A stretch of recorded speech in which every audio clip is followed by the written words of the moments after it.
할아버지, 우리 엄마 죽는 거 아니죠? 눈보라가 휘몰아치는 한밤중 고급 승용차 안에서 한 아이가 울먹이며 던진 질문. 그 순간 대한민국 굴지의 기업을 회장 강민수는 알지 못했습니다. 자신이 방금 구조한 이 낯선 모녀가 자신의 인생을 송두리째 뒤흔들 존재라는 것을요. 여러분, 혹시 어느 날 갑자기 자신이 몰랐던 가족의 비밀과 마주하게 된다면 어떻게 하시겠습니까? 오늘 이야기는 한 회장이 우연히 구조한 모녀를 통해 알게 된 충격적인 진실에 관한 이야기입니다. 이 영상이 도움이 되셨다면 구독과 좋아요 부탁드립니다.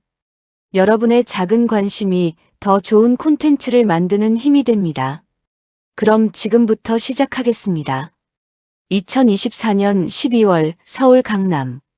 저녁 8시가 넘은 시각, 대한물산그룹 회장 강민수는 오늘도 긴 하루를 마치고 퇴근길에 올랐습니다. 67세의 나이에도 여전히 현역으로 회사를 이끄는 그는 뒷좌석에 앉아 창밖을 바라보며 오늘 있었던 이 사회를 떠올렸습니다. 회장님, 눈이 많이 내리네요.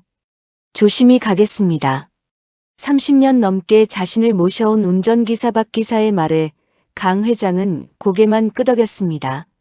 하얀 눈이 창문을 두드리며 쌓여가고 거리의 불빛들이 눈발 사이로 흐릿하게 번졌습니다. 그때였습니다. 잠깐! 강 회장이 갑자기 소리쳤습니다. 박 기사가 급하게 브레이크를 밟았고 차는 미끄러지듯 멈춰 섰습니다.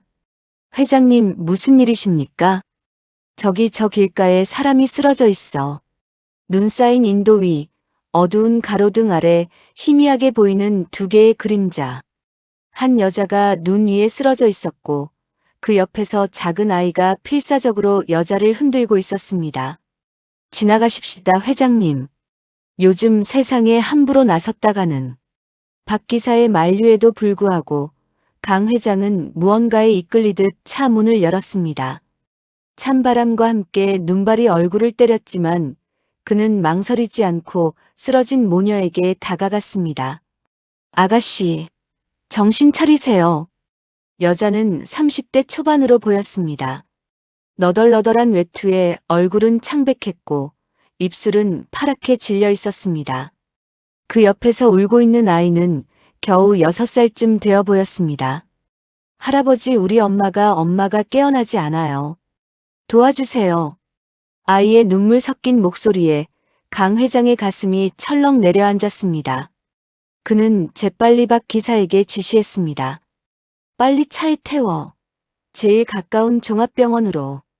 박 기사가 황급히 달려와 여자를 안아 올렸고 강 회장은 떨고 있는 아이의 손을 잡았습니다. 아이의 손은 얼음장처럼 차가웠습니다. 차 안에서 강 회장은 자신의 코트를 벗어 여자에게 덮어주었습니다. 아이는 엄마의 손을 꼭 잡은 채 계속 흐느끼고 있었습니다. 엄마 일어나요. 걱정하지 마라. 곧 병원에 도착한다. 엄마는 괜찮을 거야. 강 회장이 아이의 머리를 쓰다듬으며 말했지만 사실 그 자신도 불안했습니다. 여자의 호흡이 너무 약했기 때문입니다. 15분 후 차는 강남 성심병원 응급실 입구에 도착했습니다. 의료진이 황급히 달려나와 여자를 들것에 옮겼고 강 회장은 아이를 안고 뒤따라 들어갔습니다. 응급실 대기실. 아이는 여전히 떨고 있었습니다. 강 회장은 자판기에서 뽑은 따뜻한 코코아를 아이에게 건넸습니다. 이거 마셔라. 따뜻할 거야. 감사합니다, 할아버지. 아이가 작은 손으로 종이컵을 받았습니다. 그 순간 강 회장은 아이의 얼굴을 자세히 볼 수 있었습니다. 큰 눈, 오똑한 코, 그리고 그 눈빛. 이상하다. 이 아이가 왜 낯이 익지? 강 회장의 마음속에 묘한 기시감이 스쳐 지나갔습니다. 30분쯤 지났을까? 응급실 문이 열리며 의사가 나왔습니다. 보호자분이십니까? 아, 예. 제가 이 모녀를 발견해서 데려왔습니다. 상태가 어떻습니까? 심한 영양실조와 과로로 인한 탈진 상태입니다. 언제부터 제대로 식사를 못하신 건지 다행히 생명에는 지장이 없지만 며칠은 입원 치료가 필요합니다. 그렇군요. 입원 수속은 제가 하겠습니다. 의사가 돌아간 후 강 회장은 아이를 바라보았습니다. 아이는 안도의 한숨을 내쉬며 눈물을 닦았습니다. 아가야, 내 이름이 뭐니? 강준호예요. 강준호? 성이 강씨구나. 그럼 너희 엄마 이름은? 이수연이요. 우리 엄마 이름이요. 강 회장은 고개를 끄덕이며 물었습니다. 준호야, 너희 아빠는 어디 계시니? 연락을 해야 하지 않겠니? 그 질문에 아이의 얼굴이 일그러졌습니다. 눈물이 다시 주르륵 흘러내렸습니다. 아빠는 우리 버리고 떠났어요. 뭐? 작년 여름이었어요. 아빠가 갑자기 짐을 싸서 나가면서 다시는 안 올 거라고 했어요. 엄마한테 이혼하자고 했어요. 아이의 목소리는 떨렸지만 또박또박 말을 이어갔습니다. 엄마는 매일 울었어요.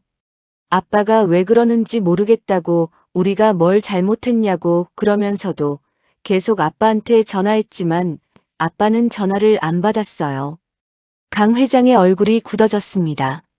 그래서 지금까지 엄마가 혼자 너를 키운 거니?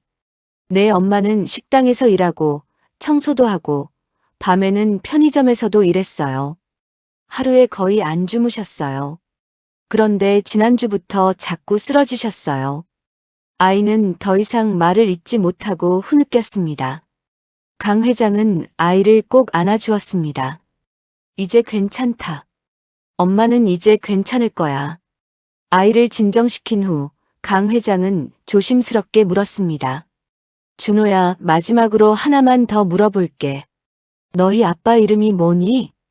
아이가 고개를 들어 강 회장을 바라보았습니다. 강재민이요. 우리 아빠 이름은 강재민이에요. 그 순간 강 회장의 손에 들고 있던 커피잔이 바닥에 떨어졌습니다. 깡그랑 소리를 내며 깨지는 유리컵. 뜨거운 커피가 바닥에 쏟아졌습니다. 회장님, 괜찮으십니까? 박 기사가 황급히 달려왔지만 강 회장은 그저 멍하니 아이를 바라보고만 있었습니다. 강재민. 그 이름은 바로 자신의 외아들, 그가 가장 사랑했던 아들의 이름이었습니다. 그럴 리가 설마. 강 회장의 머리가 복잡해졌습니다. 재민이가 결혼한 것은 5년 전이었습니다. 하지만 그때 만난 며느리는 대기업 회장의 딸이었고 화려한 결혼식을 올렸습니다. 그런데 지금 이 아이가 말하는 것은 전혀 다른 이야기였습니다. 준호야, 혹시 내 아빠가 어떤 일을 했는지 아니? 아빠요? 아빠는 큰 회사에 다닌다고 했어요. 하지만 우리한테는 돈을 안 줬어요.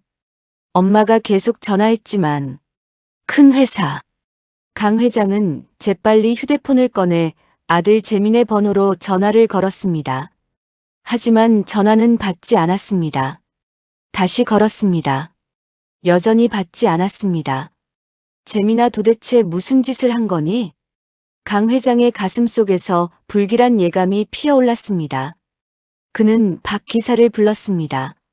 박 기사, 지금 당장 재민이네 집으로 가보게. 그리고 재민이가 어디 있는지 확인해. 알겠습니다, 회장님. 박 기사가 서둘러 나간 후 강 회장은 다시 아이를 바라보았습니다. 아이의 얼굴을 자세히 보니 이제야 확실히 보였습니다. 그 눈매, 코, 입모양 모두 재민을 닮았습니다. 아니, 어린 시절 재민과 너무나 똑같았습니다. 이 아이가 내 손자란 말인가? 충격과 혼란 속에서 강 회장은 조용히 아이의 손을 잡았습니다. 1시간 후 박 기사에게서 전화가 왔습니다.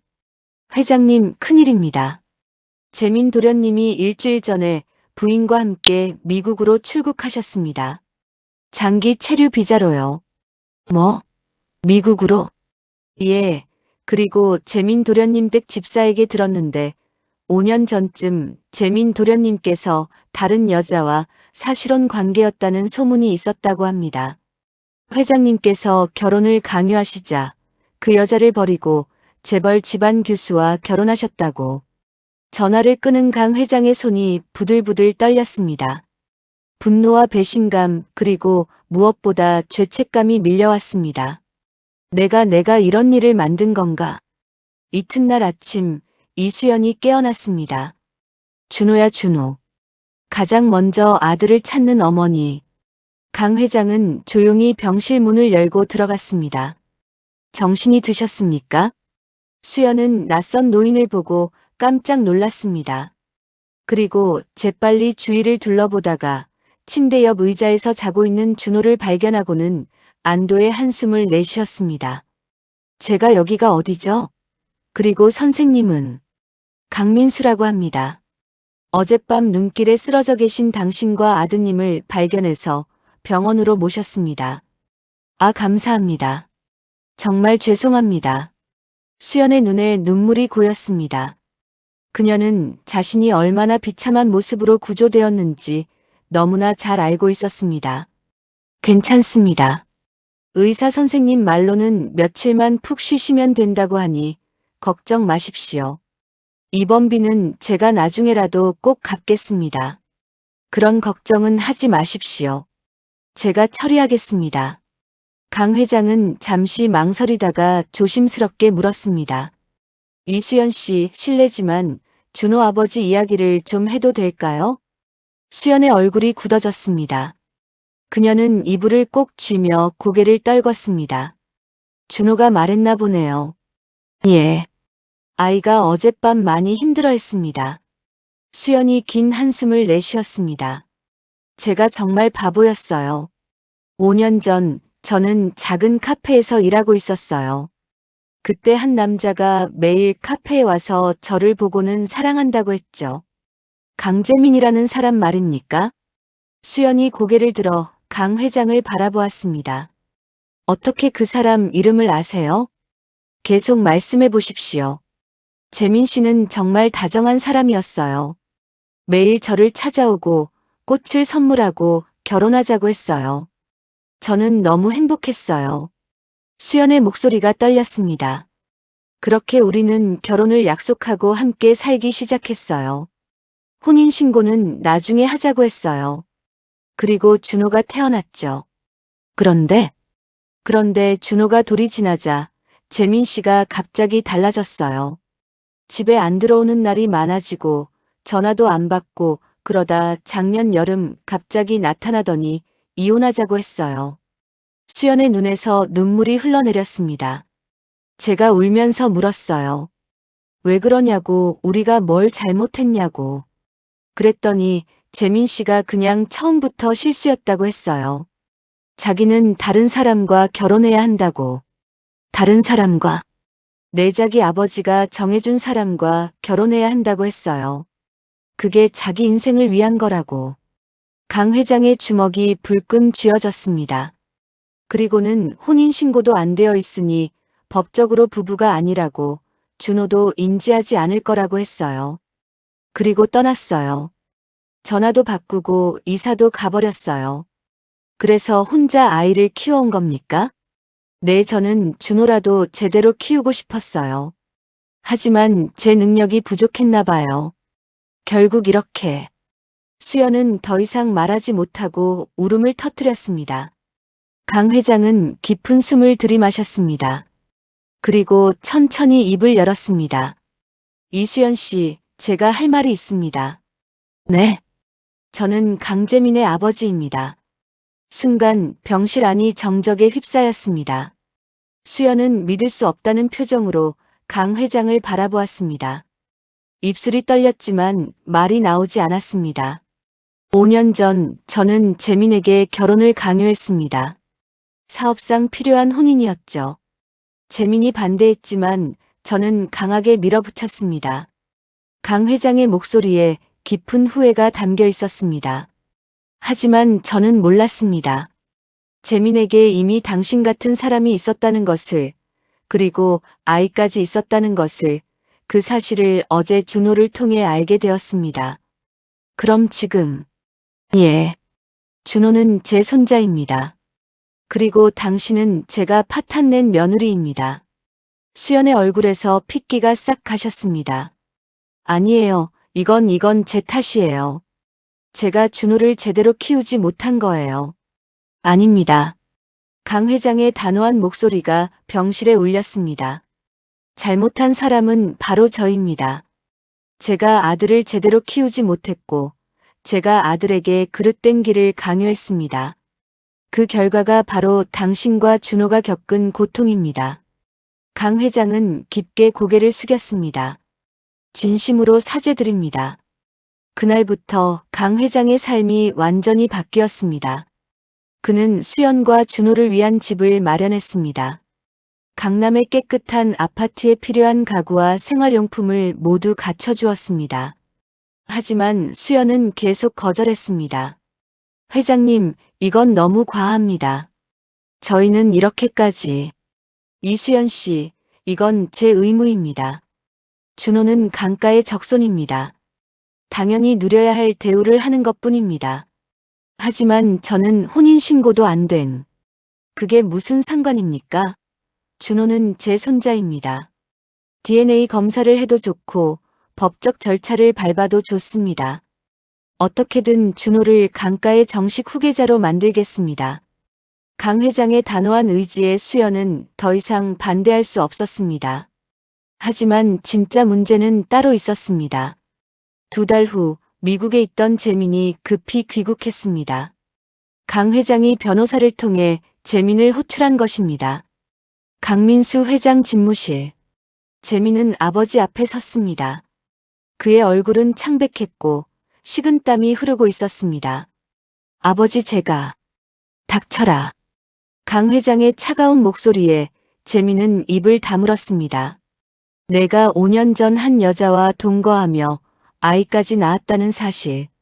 그리고 내가 결혼을 강요하자 그 여자와 아이를 버렸다는 사실. 모두 사실이지? 그건 아버지께서 저를 강제로. 변명하지 마라. 내가 강제했다고 해서 내가 한 여자의 인생을 파탄낸 것이 정당화되냐? 강 회장은 책상을 쾅 내리쳤습니다. 내 아들이, 내 친아들이 눈길에서 엄마와 함께 얼어 죽을 뻔했다. 알고 있었느냐? 저도 힘들었습니다, 아버지. 아버지께서 사업 때문에 저를. 그래, 내 잘못이다. 내가 너를 잘못 키웠다. 내가 사업만 중요하게 여기고 돈과 권력만 가르쳤다. 그래서 내가 이렇게 비겁한 인간이 된 거다. 재민의 얼굴이 일그러졌습니다. 하지만 이제라도 바로잡겠다. 넌 당장 이수연과 정식으로 혼인신고를 할 것이다. 그리고 준호를 내 아들로 인지할 것이다. 아버지, 그럼 제 아내는 어떡합니까? 저는 이미 결혼한 몸입니다. 그 결혼은 내가 만든 사업적 결혼이었다. 내가 책임지고 정리하겠다. 중요한 건 내 아들 준호다. 싫습니다. 저는 그 여자와 다시 살 생각이 없습니다. 재민이 소리쳤습니다. 강 회장은 차갑게 그를 바라보았습니다. 그럼 넌 더 이상 내 아들이 아니다. 당장 회사에서 나가라. 재산 상속도 강가의 이름도 모두 포기해라.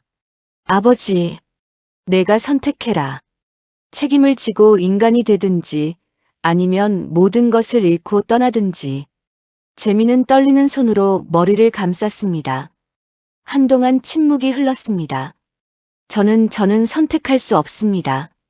뭐? 제게 책임을 물으시기 전에 아버지께서 먼저 저에게 했던 것들을 생각해 보십시오. 제가 사랑하는 여자와 행복하게 살고 싶다고 했을 때 아버지는 뭐라고 하셨습니까? 사업이 먼저라고 개인의 행복 따위는 중요하지 않다고 하셨잖습니까? 재민의 목소리가 점점 커졌습니다. 저도 피해자입니다. 저도 아버지 때문에 제 인생을 망쳤습니다. 그런데 이제 와서 책임을 지라고요? 웃기지 마십시오. 재민은 돌아서서 문을 향해 걸어갔습니다. 강 회장이 불렀습니다. 재민아. 하지만 재민은 멈추지 않았습니다. 문이 쾅 하고 닫혔습니다. 혼자 남은 강 회장은 의자에 주저앉았습니다. 재민의 말이 가슴을 찔렀습니다. 내가 정말 잘못한 건가? 그날 밤 강 회장은 수연을 찾아갔습니다. 이수연 씨, 재민을 만났습니다. 어떻게 되었습니까? 수연의 목소리는 떨렸지만 그녀의 눈빛은 이미 답을 알고 있는 것 같았습니다. 재민이는 책임을 거부했습니다. 그리고 회사를 떠났습니다. 수연은 조용히 고개를 끄덕였습니다. 예상했습니다. 그 사람은 원래 그런 사람이었으니까요. 미안합니다. 제가 제대로 교육하지 못해서. 아닙니다, 회장님.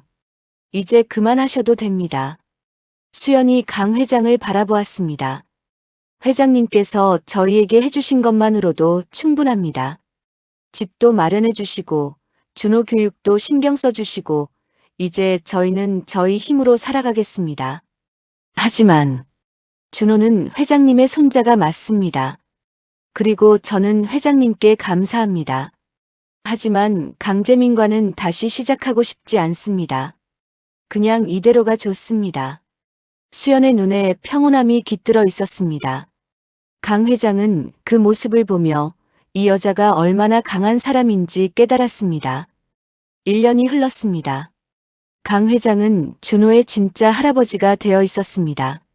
매주 주말이면 준호를 데리고 공원에 산책을 가고 동화책을 읽어주고 함께 시간을 보냈습니다. 할아버지, 오늘 유치원에서 그림 그렸어요. 보여드릴게요. 오, 그래. 어디 보자. 준호가 그린 그림에는 세 사람이 있었습니다. 엄마, 할아버지, 그리고 준호 자신. 우리 가족이에요. 그 말에 강 회장의 눈시울이 붉어졌습니다. 가족, 진짜 가족이란 게 뭔지 이제야 알 것 같다. 수연은 강 회장의 도움으로 작은 카페를 열었습니다. 예전에 일했던 그 카페에서 배운 커피 솜씨로 동네에서 소문난 카페를 만들었습니다.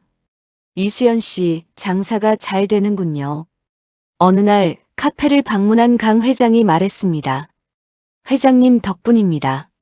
창업 자금을 지원해 주시지 않았다면. 아닙니다. 이건 모두 당신의 노력입니다. 그리고 더 이상 회장님이라고 부르지 마십시오. 그냥 아버님이라고 부르면 안 될까요? 수연이 놀란 눈으로 강 회장을 바라보았습니다. 하지만 저는 법적으로는 며느리가 아닐지 몰라도 제 마음속에서는 이미 딸 같은 존재입니다. 그리고 준호의 엄마가 곧 제 딸 아닙니까? 수연의 눈에 눈물이 맺혔습니다. 감사합니다, 아버님. 그날 강 회장은 회사 이사회에서 중요한 발표를 했습니다. 제 손자 강준호를 대한물산그룹의 후계자로 지정합니다. 물론 아직 어리지만 앞으로 준호를 제대로 교육시켜 훌륭한 경영자로 키울 것입니다. 이 사진들이 술렁였습니다. 회장님, 그런데 재민 이사님은? 재민은 더 이상 제 후계자가 아닙니다. 그는 스스로 선택했습니다. 저 역시 그 선택을 존중합니다. 회의가 끝난 후 강 회장은 혼자 창밖을 바라보았습니다. 지난 1년을 돌이켜보니 많은 것이 변했습니다. 재민은 미국으로 다시 떠나 그곳에서 작은 사업을 시작했다고 들었습니다.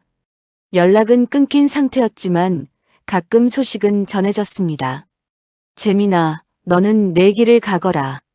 나는 내가 저지른 잘못을 바로잡으며 살아가마. 창밖으로 눈이 내리기 시작했습니다. 작년 그 눈 내리던 밤이 떠올랐습니다. 만약 그날 밤 차를 멈추지 않았다면, 만약 쓰러진 모녀를 그냥 지나쳤다면, 강 회장은 생각했습니다. 어쩌면 그날 밤 자신을 구한 것은 수연과 준호가 아니라 오히려 그들이 자신을 구해준 것인지도 모른다고. 돈과 권력만이 전부라고 생각했던 자신에게 진짜 가족의 의미를, 진짜 책임의 의미를 가르쳐 준 것이라고. 다음 날 강 회장은 다시 수연의 카페를 찾았습니다. 그곳에는 준호가 색연필로 그림을 그리며 놀고 있었습니다. 할아버지. 준호가 환하게 웃으며 달려왔습니다. 강 회장은 준호를 안아 올렸습니다. 준호야, 오늘은 뭐 하고 싶니? 할아버지랑 눈사람 만들고 싶어요. 그래, 그럼 눈사람을 만들자꾸나. 수연이 미소를 지으며 두 사람을 바라보았습니다. 그 미소 속에는 고통의 흔적도 있었지만 동시에 희망도 있었습니다. 강 회장은 깨달았습니다. 인생에서 정말 중요한 것은 얼마나 많은 것을 가졌느냐가 아니라 얼마나 진실하게 살아가느냐라는 것을. 그리고 때로는 가장 큰 불행이 가장 큰 축복으로 바뀔 수 있다는 것을. 눈 내리는 겨울 오후 세 사람은 함께 공원으로 향했습니다. 강 회장은 준호의 작은 손을 잡으며 생각했습니다. 이제부터가 진짜 시작이다. 이 아이에게 올바른 길을 보여주고 진정한 가치가 무엇인지 가르쳐 주자. 그것이 바로 내가 해야 할 진짜 책임이다. 작년 그 눈 내리던 밤, 운명처럼 만난 손자. 그 만남은 강 회장의 인생을 완전히 바꿔놓았습니다. 돈과 권력으로 점철된 삶에서 진정한 가족의 사랑과 책임을 배우는 삶으로. 그리고 그것은 67년을 살아온 강 회장에게 주어진 마지막이자 가장 값진 선물이었습니다. 눈 내리는 공원에서 할아버지와 손자가 함께 눈사람을 만들고 있었습니다. 그 모습을 지켜보는 수연의 얼굴에는 오랜만에 진심 어린 미소가 피어올랐습니다. 모든 만남에는 이유가 있고 모든 이별에는 의미가 있습니다. 그리고 때로는 가장 아픈 상처가 가장 아름다운 치유의 시작이 될 수 있습니다. 여러분, 오늘 이야기는 여기까지입니다. 이 이야기는 순전히 픽션이며 특정 인물이나 사건과는 무관함을 알려드립니다. 오늘 이야기가 여러분께 작은 울림이 되었기를 바랍니다. 구독과 좋아요, 알림 설정은 더 좋은 콘텐츠를 만드는 큰 힘이 됩니다. 다음 이야기도 기대해 주세요. 감사합니다.